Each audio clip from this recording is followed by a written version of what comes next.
Hi பந்தங்களுக்கும் சொந்தங்களுக்கும் வணக்கம். வாழ்க வளமுடன். இன்னைக்கு நம்ம ஒரு செடி எப்படி வைக்கிறது அப்படிங்கிறத பார்க்கலாம். நேற்று தான் நாங்கள் நர்சரியிலேருந்து மால்ட்டா வாங்கிட்டு வந்தோம். அதை இன்றைக்கி நாங்கள் க்ரோ பேக்கை மாற்ற போகிறோம். அது எப்படிங்கிறத பார்க்கலாம். ஓகேவா? இது செம்மண் வந்து நாங்கள் எடுத்துகிட்டு வந்திருக்கோம். இந்த செம்மண் வந்து நம்ம கொஞ்சம் கட்டி கட்டியாக இருக்குது. இதெல்லாம் வந்து கொஞ்சம் இடித்து நல்லா தூளாக்கிக்கலாம்.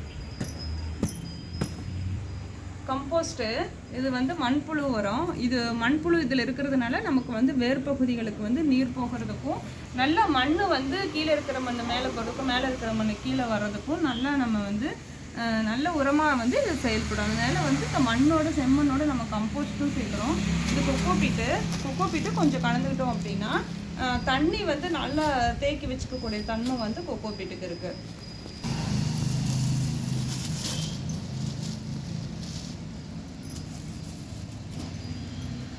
இப்போ நம்ம போட போகிறது வந்து பார்த்திங்கன்னா, நம்ம வீட்டுக்கு பக்கத்தில் வந்து பசுமாடு வளர்க்குறவங்க வந்து இந்த சாணத்தெல்லாம் எடுத்து வச்சு உரமாக்கி வச்சுருக்காங்க. அவங்கக்கிட்ட வந்து ஒரு பைசா கொடுத்து நம்ம வாங்கிட்டு வந்திருக்கோம். அதையும் இப்போ நம்ம இதில் கலந்துக்கலாம்.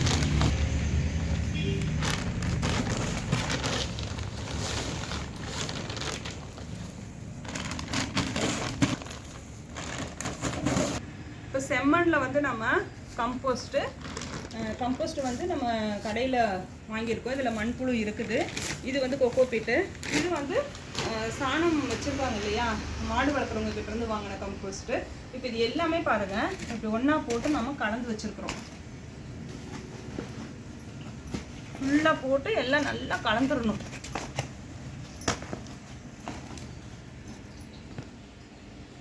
பதினஞ்சுக்கு 15 க்ரோ பேக் வந்து நம்ம இப்போ வச்சுருக்கோம். இப்போ இந்த க்ரோ பேக்கில் இதெல்லாம் போட்டுக்கலாம். இதுலேயே வந்து ஹோல் கொடுத்துருக்காங்க. பாருங்கள், இதுலேயே ஹோல் கொடுத்துருக்காங்க. இங்கே இருக்குது, இந்த சைடு ஹோல் இருக்குது.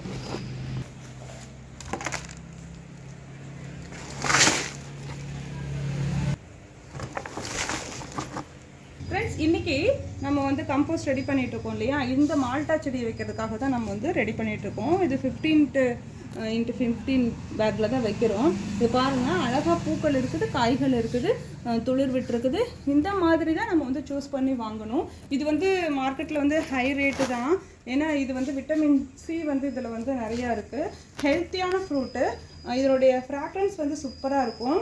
இது வீட்டில் வச்சுருந்தோம் அப்படின்னா நல்லா காஸ்ட்லியான ஃப்ரூட் சாப்பிட்ட ஒரு ஃபீல் இருக்குங்க. நல்லா ஹெல்த்தியாகவும் இருக்கும், காஸ்ட்லியான ஃப்ரூட்டுங்க இது. நம்ம வந்து க்ரோ பேக்கு வந்து இப்போ மாற்றிட்டோம். இப்போ இந்த பாட்டில் தான் நம்ம வந்து வாங்கிட்டு வந்தோம். இப்போ இதில் வந்து நம்ம இந்த க்ரோ பேக்கு வந்து நம்ம மாற்றிட்டோம். இது தண்ணி தெளித்து நம்ம கொண்டு போய் வச்சிட வேண்டியதான். டெய்லி நம்ம வந்து நார்மல் வாட்டர் நம்ம வந்து ஊற்றிட்டு இருந்தாலே போதும். அரிசி கழுவுன தண்ணி, காய்கறி கழுவுனது, அப்புறம் காய்கறி வேஸ்ட்டெல்லாம் நீங்கள் எடுத்து வச்சுருக்கிறீங்கன்னா அதை கூட உரமாக்கி நீங்கள் வந்து போடலாம். இது நமக்கு நல்ல பலன் தரும். ஃப்ரெண்ட்ஸ், இந்த வீடியோ உங்களுக்கு பிடிச்சிருக்குன்னு நினைக்கிறேன். நீங்களும் இது மாதிரி பயனுள்ள ஒரு செடியை வந்து வீட்டில் வாங்கிட்டு வந்து வைங்க. இது உங்களுக்கு ஹெல்த்தியாகவும் இருக்கும். ரொம்ப காஸ்ட்லி, நம்ம வெளியில் வாங்க முடியாது. நம்ம வீட்டிலேயே வளர்க்குறோம் அப்படின்னா நமக்கு கண்டிப்பாக நல்ல ஒரு பலனை கொடுக்கும். ஒவ்வொரு தடவையும் நீங்கள் வந்து வெளியில் போய் வாங்கினீங்கன்னா இது ரொம்ப காஸ்ட்லி. ஆனால் நீங்கள் வீட்லேயே வச்சுட்டீங்க அப்படின்னு சொன்னால் சூப்பராக பழங்கள் நமக்கு வந்து கொடுத்துரும். லைஃப் லாங் நமக்கு வந்து இந்த செடி பழங்கள் கொடுக்கக்கூடியது தான். எல்லா டைம்லையுமே இது காய்க்கக்கூடியது. ஃப்ரெண்ட்ஸ், இந்த வீடியோ பிடிச்சிருக்குன்னு நினைக்கிறேன். உங்கள் ஃப்ரெண்ட்ஸ்க்குலாம் ஷேர் பண்ணுங்கள், லைக் பண்ணுங்கள். இன்னொரு வீடியோவில் சந்திக்கலாம். பாய்.